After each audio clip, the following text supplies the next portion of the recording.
دیر سے دیر تک سونے والے حضرات توجہ دیں۔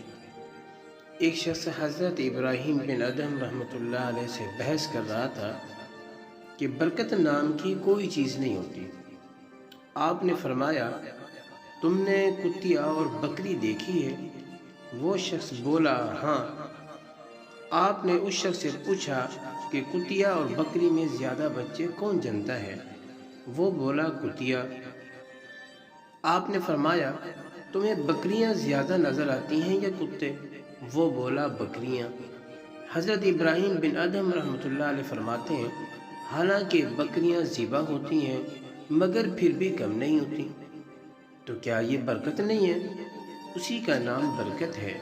پھر وہ شخص بولا، ایسا کیوں ہے کہ بکریوں میں برکت ہے اور کتوں میں نہیں؟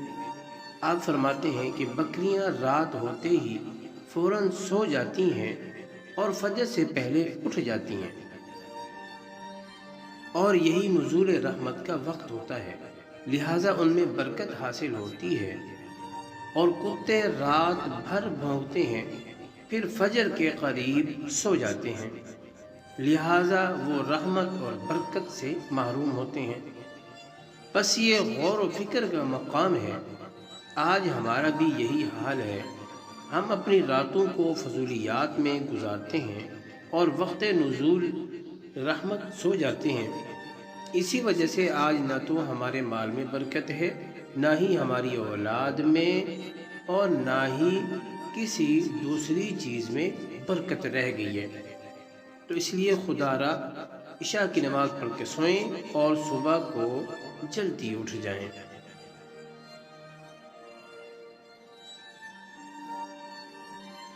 اگر کبھی تم تھک جاؤ تو کبھی مایوس نہ ہونا، خدا سے گفتگو کرنا، سفر کی جستجو کرنا۔ یہ اکثر ہو بھی جاتا ہے کہ بندہ تھک بھی جاتا ہے۔ مقدر کو برا جانو گے تو یہ ہو بھی جاتا ہے، مگر تم حوصلہ رکھو، وفا کا سلسلہ رکھو، جسے خالق سمجھتے ہو بس اس سے رابطہ رکھو۔ اس لیے میرے بھائی اور بہنوں، اللہ کی طرف لوٹ آؤ۔ اس نے ہمیں پیدا کیا ہے اور پھر ایک دن ہم نے اس کے پاس واپس جا کے اپنی زندگی کا حساب دینا ہے۔ نماز پڑھیں اور قرآن پڑھیں۔